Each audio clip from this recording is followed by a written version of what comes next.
So I'm Kevin Clegg with Clegg Auto, and we are 4 businesses, and it's 3 general service shops and 1 auto body shop. I guess the idea of being employee-owned was intriguing to me because I'd been in business and I'd seen what happens too often where companies focus on profits over people.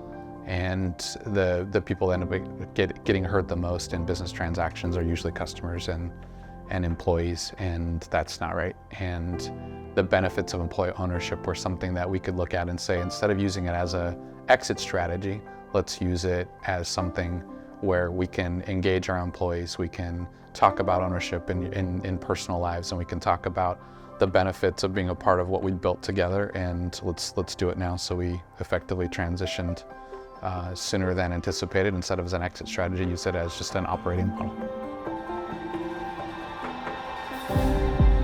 We'd run a profitable business for many years. We had good employee SAT scores, good customer SAT scores. At the point that we transitioned to employee ownership, which was about 20 months ago, as we transitioned to our first full year of employee ownership, we more than doubled our profits.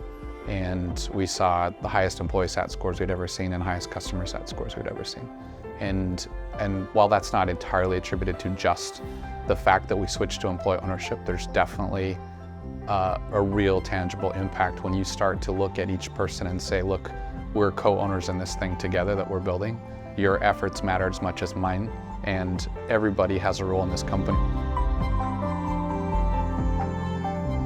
Without each person participating, we can't do what needs to get done. And when you believe that and you act that way and you invite everybody to participate in ownership, then you can unleash the care factor in every single employee. And when care factor goes up, it has a ripple effect across the whole company. And not just inside the company, but inside of everybody's lives. And that's what the power of employee ownership can do, is get people caring more. And when they care more, like, every bit about what you do gets better. If you're a mechanic and you're doing your job, you care a little bit more about that car that you're working on. If you're on the counter and you're working with a customer, you care more about that person coming through. We talk about the idea that, like, every car's mom's car. And so as an employee owner, it's like, this is my business. I'm in control. I can help make decisions here. And as those things happen, the results have just shown, like, how much better they are, where everybody's winning, everybody's benefiting better than in a traditional structure. As you go into employee ownership, you actually start to turn, like, different metrics on their head. And I actually don't think retention of employees is a metric that people should be looking at in the same way. In my opinion, if you care about your employees, you're asking them to think about what they care about most.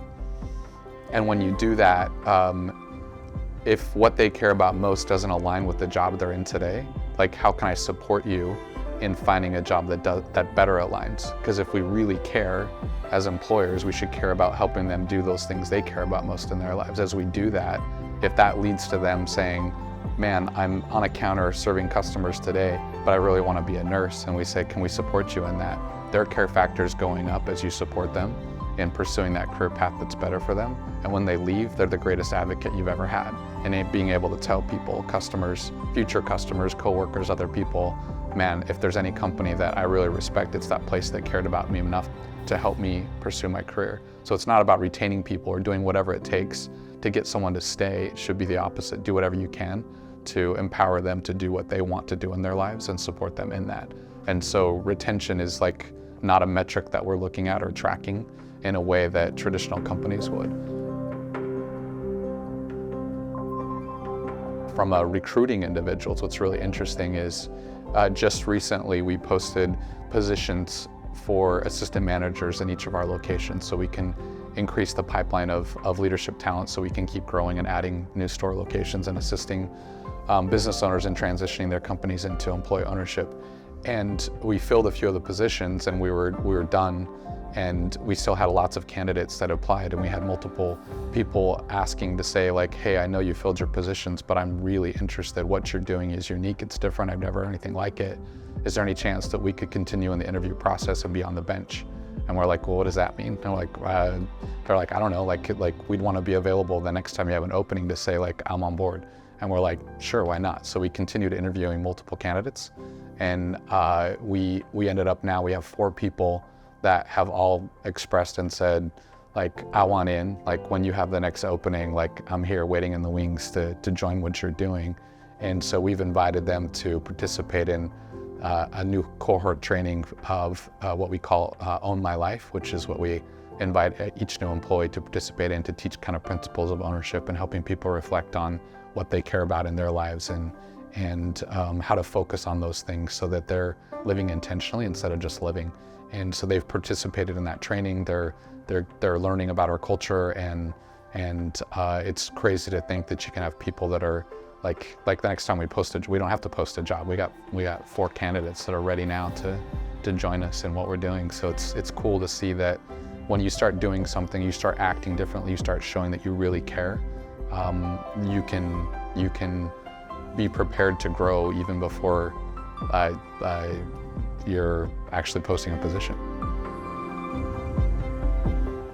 I guess 2 parts to that. If somebody's looking at it's time to transition out of a company, and if you genuinely think and recognize that I couldn't get where I'm at today without the support and help of my employees and all that they do and the customer base, and if I really want to see what I've built continue on and to recognize and reward employees and customers for the service and commitment to the business, there's really not a better option than going down the EOT path, because you're creating something to where now you can put this company into a place where it's built to last forever. A traditional capitalistic model, like you talk about companies being built to last, that's not really true. They're built to be sold.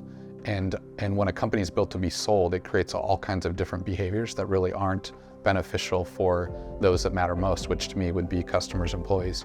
But when you transition to an EOT and you set the structure up to truly benefit customers and employees for the long haul, never to be sold again, you've designed something that truly is built to be last, and the behaviors that you get inside of that structure are way better than behaviors in traditional companies.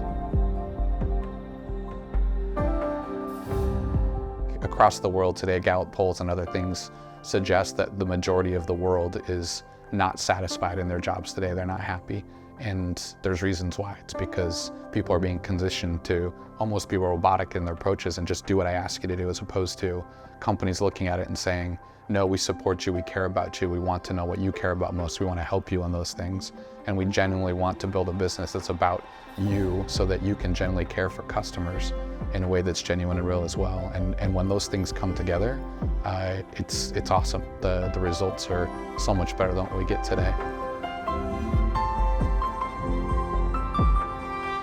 As a transition, a model exit strategy, I can't think of something better if you genuinely care about your customers, employees. And then on top of that, if you're not looking to exit, we transitioned before, I'm still at the company, I don't intend on leaving. And to see the results and what happens in having transitioned already and planning on continuing and working alongside my fellow co-owners in the business now for the next 10, 15 years, the excitement, the fun that you can get from being a part of something to where the sky's the limit about what you can build and about how you can help develop and see people pursue and accomplish dreams that they have. It changes business to not just be about providing a service or making a dollar, but like really changing lives. And I wouldn't change anything about what we've done.